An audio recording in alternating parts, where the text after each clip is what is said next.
sports fans? It's Josh Lyons, the professor, here to talk UCLA and the West Coast swing that the Indiana Hoosiers are on right now with the upcoming game against USC. So let's break down the UCLA game. Indiana takes it in overtime, 98-91 on a free throw. Uh, Things I liked and things that IU definitely needs to sustain. So what we're seeing in the last two or three games specifically, two of which IU has won, now on a two-game win streak, is the starting rotation and starting lineup has changed to include Nick Dorn. Nick Dorn putting in 48 minutes in the last game and having a season high and team high in the UCLA game of 26 points with 7 rebounds. So I think that Coach DeVries has finally found the right alignment to start the game that is showing the right mixture of defense, offense, and ability to, finally somebody to take a little bit of the shooting stress off of Wilkerson and off of Tucker DeVries and allowing him, if he has an off night or he's being double teamed, the teams aren't, the opponents are not double teaming or looking out for Nick Dorn, who's as fully capable as DeVries of hitting the outside shot. So that has been a really decent key to success for IU. One of the additional really interesting off the bench sixth man that we've seen is Reed Bailey. Reed Bailey hadn't been as great the last few games, but what we continue to see the last 3 games is Sam Alexis, starting forward Sam Alexis, really not adding as far as numbers go much to the team, only with 3 rebounds and 7 points this game.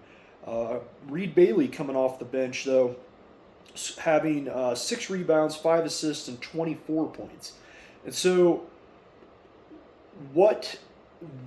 to continue to have success, Coach DeVries may start Wilkerson to see where his height and ability to play defense sits and almost hides DeVries when it comes to the offense. And if that's not successful, since we're already starting Nick Dorn, and Nick Dorn had been our 6-man in, bringing in Reed Bailey or substituting Reed Bailey for Connor Enright. So Connor Enright continues to play pretty decent defense as far as the defensive side goes. Numbers for the last game: 1 rebound, 7 assists, 5 points. So he's not giving you a huge amount on offense, but he's making a lot of the gritty one-on-one balls. He's making a lot of the floor dives to save a ball, the out-of-bounds plays. He's making a lot, charging up giving you that X factor and that that hustle that you have to have, especially when you're a very shooting-oriented team. If your team lacks the shooting, very easy to get behind, not stay in the game mentally, start letting the other teams just roll away with it. And Enright kind of brings that X factor to the floor that keeps the guys in the game. Does that deserve to start? I don't know, but he got 39 minutes in the last game. So apparently Coach DeVries thinks so. But with the mixture of Reed Bailey and Sam Alexis splitting 22 minutes and 28 minutes, that seems to be more of a balance that's working for this complement of players. And I think that needs to be the going in plan. As I've stated before with this team, there's no platoon. The coach has the 5 starters. For the first 20 games, he just absolutely refused to start anybody else and almost bring anybody else off the bench. But what we're starting to see is a little sway when it comes to that. Again, in this game, you're seeing a couple guys come off the bench. Trent Sicily add 3 points, 1 3-pointer, 2 rebounds, and Josiah Miles with 2 rebounds. So Josiah Miles is giving your guards a little bit of a rest just when they need a breather in a couple minutes there. Trent Sicily giving your forwards a little bit of rest or a stand-in when a Tucker or a Sam Alexis get in trouble with fouls early. And so, I think the moving forward, coach keeps the 5 starters of DeVries, Sam Alexis, Nick Dorn, Wilkerson, and Enright. Probably looking to sub out Sam Alexis once the team or the team that we're playing shows how they're going to cover the boards and how they're going to stick to the shooters, and then bring in your Reed Bailey to take some of that stress off, perhaps. So I like this mix. I still would like to see some of the other guys get some more minutes and get some more experience, especially for this first year team, first year coach in the Big Ten.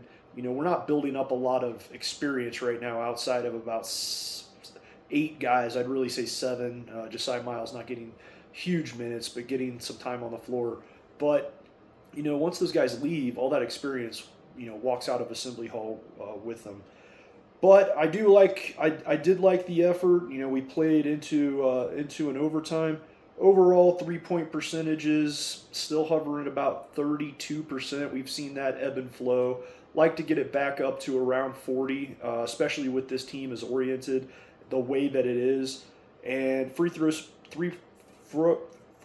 percentage, 81%. Again, with a team that's shooting, a bunch of shooters.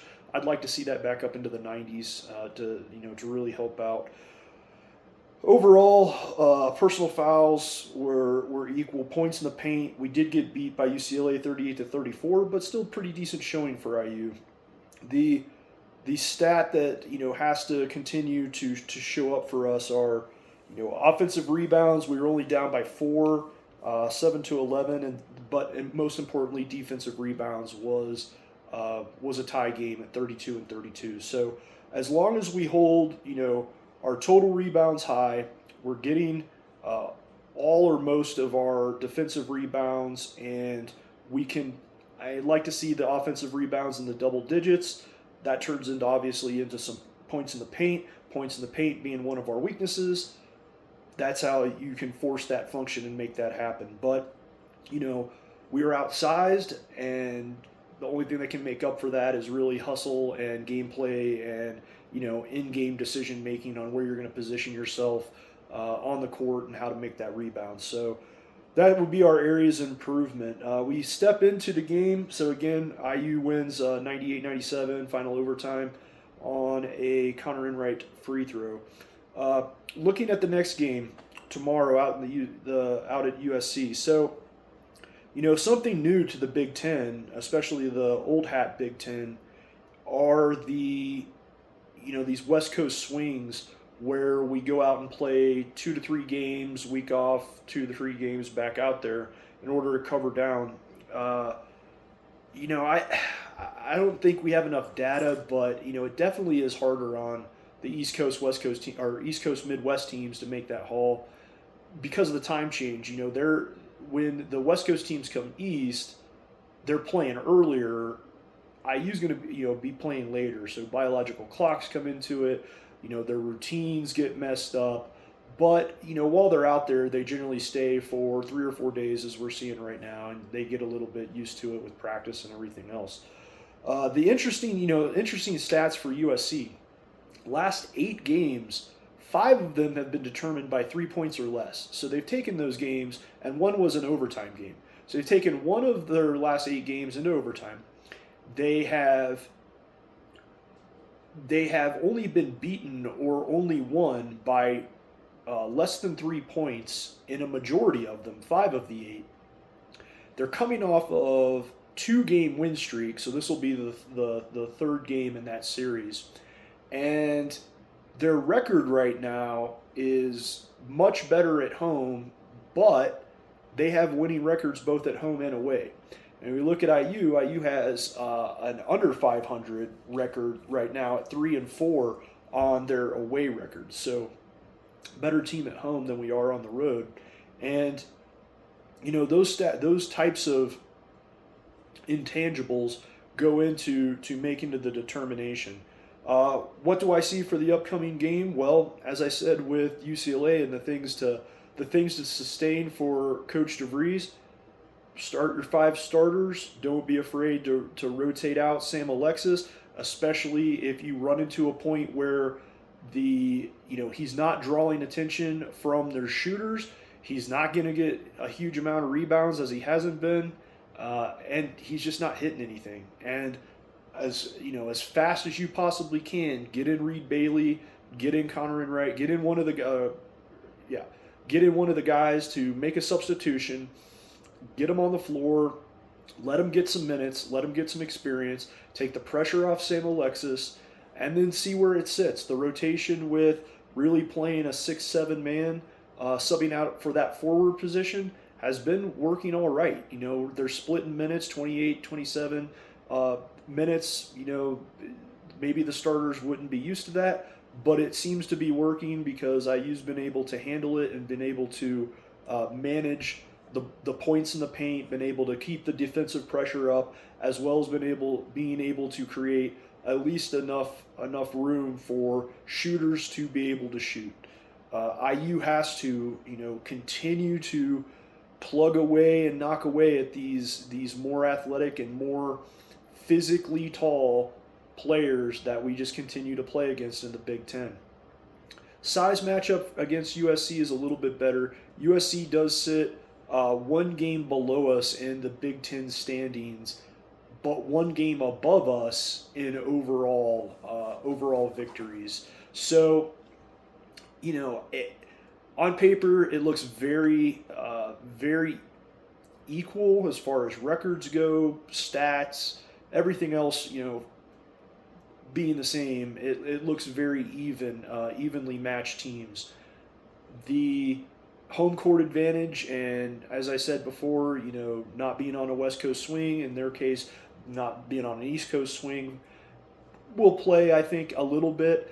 I look at this game again, looking at the stats and looking at IU's last game winning by 1 point. I think this is going to be a close one. I give it a 50-50 toss-up on who it's going to be. I don't see a blowout. Hoosiers are playing better defense to disallow a blowout. The offense is looking better with some substitutions in there and a better starting lineup. So I'm not anticipating a blowout, but, do I foresee victory? Sure, it might happen. As I said before, USC stronger at home, overall better record even away, and coming off 2-game win streak. Home court advantage plays, I think, in this one. I'm going to have to give it to USC, but as I've said before, I'll be pleasantly surprised if IU shows me up. You may have a lights-out night from Tucker DeVries or another 40-point game from Wilkerson. When you're built on a team of shooters, that's how it goes, especially if the defense is a little shoddy. So I'm anticipating 50-50. I bet it will be another game that is probably within 5 points or less. I fully anticipate IU or USC to just continue to bounce back and forth game. I don't think there'll be huge spans or huge double-digit leads at any point that aren't clipped back down to 8 or 9 very quickly. So I think it's going to be a pretty evenly matched game, pretty back and forth. Haven't looked at the bet line on it yet, so not sure on that one. I don't think the line is out for Tuesday games yet. But, I think it'll be an interesting game. I think this one will be fun to watch. Of note, fun Indiana sports teams to watch. The poor Sycamores have a terrible record, but I will tell you, pretty engaging, pretty fun to watch. Somehow they just seem to just keep letting teams back in it in the second half. But they'll have to figure that one out. But as far as watchability and listenability go for listening to the local teams, they're pretty fun to listen to. So I highly recommend that. I think that's it for today. So have yourself a good game, and we'll catch you next time out here.